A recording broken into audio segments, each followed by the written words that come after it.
Hey guys, welcome back to our tuning videos. This is part 2, how to tune with your tuning pegs. So this is always something that I encourage you not to do in my class, but this is a different situation. You're kind of on your own and without me seeing my beautiful face every other day. So I'm going to try to teach you over the internet how to do this, and I am just begging that you are just going to watch this whole video, that you're going to take it seriously. If you're not confident in this, if you're confused or you're worried that you're going to make a mistake and break a string or whatever, don't feel like you can't come and ask me, okay? Like, get on Schoology, get on Remind, ask for some clarification. I can talk you through it, okay? If you do break a string, it's really not the end of the world. It's a $5 replacement, not the biggest deal. I'm more worried about you not being able to practice and you're stuck at home with 3 strings. So if something like that does happen, do me a favor and just stop trying to tune. If you break one string, don't just keep cranking on the other 3, because it'll make matters worse. And you know that if all of those strings get broken, or even 3 out of 4, the tension gets off of that bridge, and then we have other problems with our instrument. We don't want to have to deal with those. Okay, so we're just gonna take this very carefully, and everybody take a deep breath, myself included. Here we go. All right, so in the last video, we talked about tuning with our fine tuners.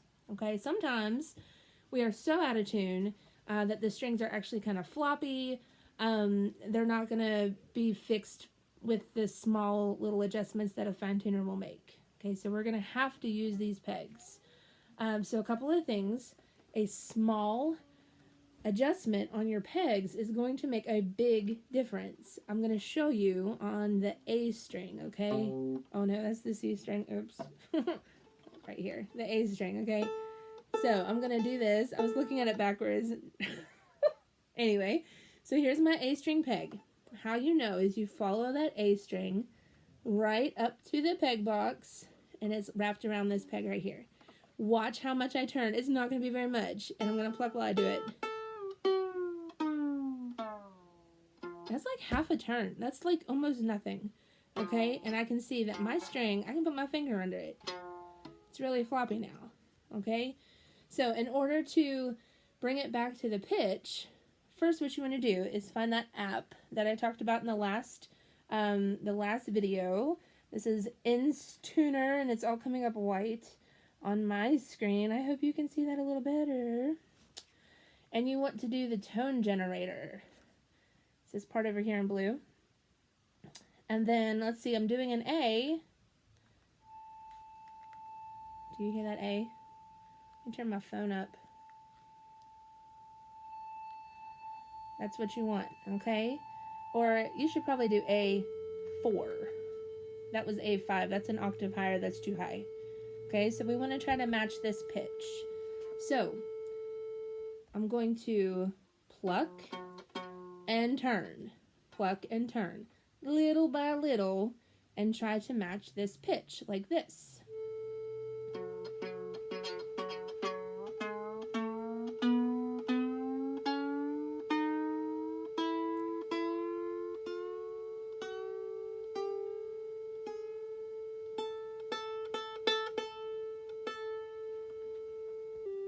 Whoops. So then you are kind of close, and you can probably finish the rest with your fine tuners.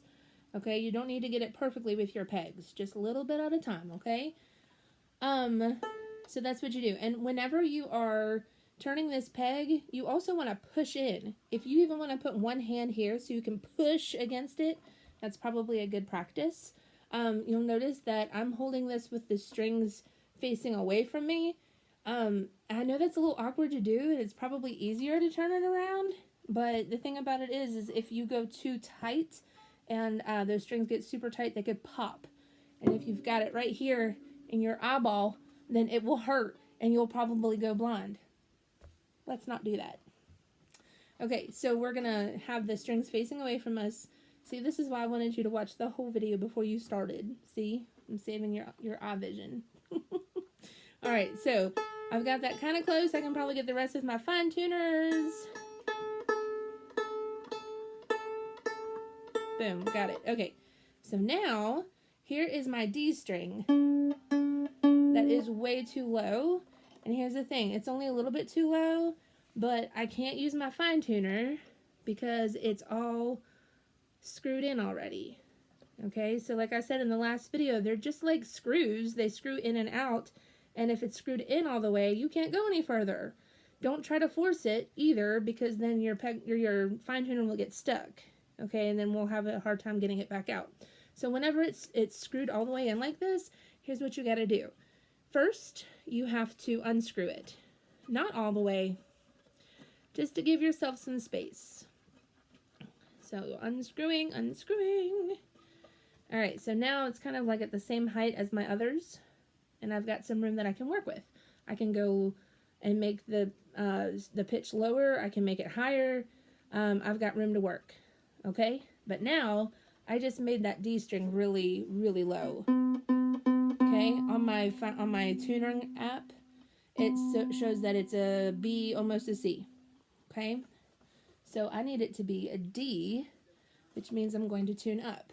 So whenever I'm doing this, I kind of like to think of it as the string goes up around the peg. So I'm going to be working with this one, and it's coming this way, like toilet paper should be going, like the beard, not the mullet. You know what I'm talking about? Like a waterfall goes over the peg. So if you're turning the wrong direction, it's going to get lower. Okay, like if I turn it this way, I'm going over the waterfall, and I just made that string super loose. See? So you have to bring it back towards you if you're holding it this way with the strings facing out. Okay. All right. So here I go. I'm going to pluck constantly so you can hear the change, okay? And I'm going to turn a little at a time, and I'm going to be pushing in as I turn. All right, let me hear what a D sounds like. That's what it is. I hope you can hear it. Pushing in, turning a little bit.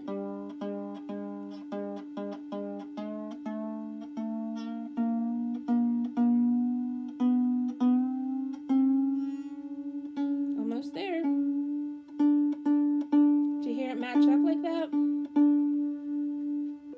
Whoops, I hit another button there. Alright, so now I got my A string and my D string. And, you know, it's not perfect. It still says I need to tune up. So I'm going to use my fine tuner. Those are like the safety zone. You're not going to hurt anything with those. Okay. Alright, here's my G string. Oh, that one's fine. So let's just mess it up.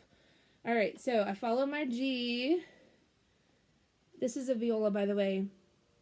If you're a violinist, this is not your G string right here. That's your D string. Okay, this is a viola. That's why it's a G. Okay, anyway, I'm going to follow it to the peg box, and I can see that this G string is this peg right here. Okay, make sure you're paying attention, because if you start cranking on the wrong peg, you're going to have problems. Okay, so we're going to be nice and safe about this. You have so much time to kill. You can take your time. You're fine. All right, so I'm going to mess this up. So now my G string is floppy. Okay, it's not making much of a sound. I should stop right here because I just thought of something. When you are when you're working with your pegs, your bridge sometimes gets unhappy. Okay, because you're yanking on it either way, and it like loosens tension, and then you bring the tension back and whatever. And sometimes that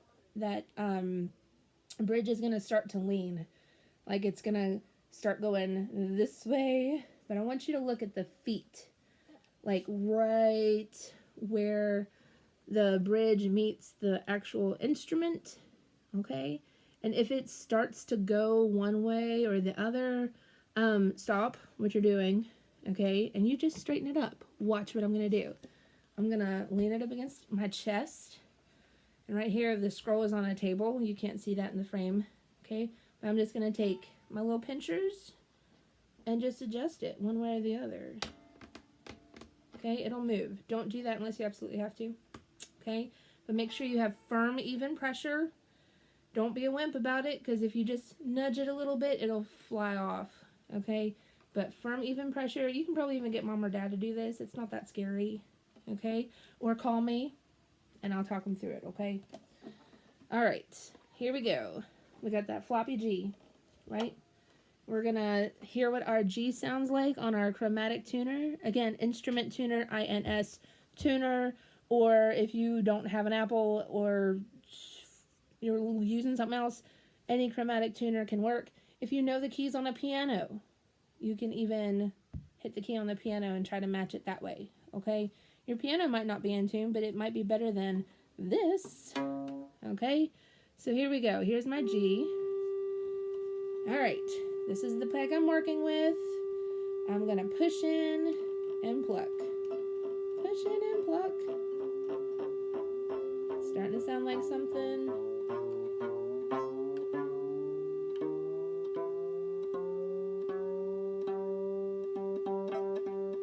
We started, we matched. Okay, and finally our C string. Just gonna mess that up there. Don't do that at home. Just messing it up so I can show you for the purpose of this video. All right, I'm gonna put C on here. That's what it sounds like. All right, so remember, I'm turning the peg towards me because I'm making it tighter. A good way to practice this is if your string is already floppy, make it floppy enough to put your finger under, okay, and then tighten up. Then you know what direction you're doing. As it gets tight enough, just move your finger so you don't hurt yourself. Okay, here we go.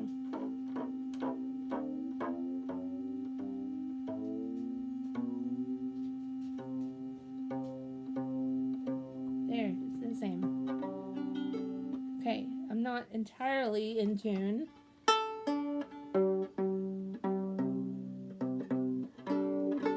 But the rest I got with my fine tuners.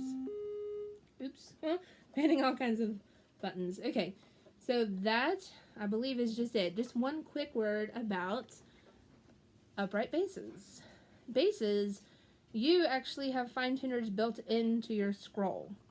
You'll notice that on your tailpiece, you don't have any of this fancy mechanism that everybody else has. You just have, like, the keys up top, okay? Those are fine tuners. You're not going to break a string.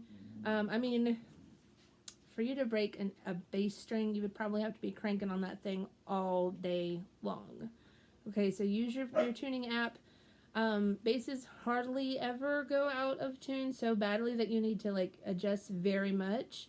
So if you don't trust yourself, if you feel like you're turning and turning and turning, maybe stop, give me a call. You should just be ever so slightly off whenever you get your tuning app. Okay, so no crazy big adjustments on the basses. They're usually pretty good. They stay in tune pretty well, at least my basses at Huntington and Milton. So anyway, like I said, you're welcome to give it a shot if you wish. Try to keep the strings away from your face. That's really important. So because if one of these strings breaks, it's gonna go right into your face. Make sure as you are turning these pegs that you're pushing in. That is one main complaint that a lot of people have, is that once they turn it, it just goes right back. Okay, it's because it's not being pushed in hard enough. All right, it takes a little bit of muscle sometimes. Again, go little by little, pluck and turn, little itty bitty increments, and yeah, that's it. That's all I got for you guys. If you have any questions, let me know. And hopefully I get to see you soon. I miss your face. Bye-bye.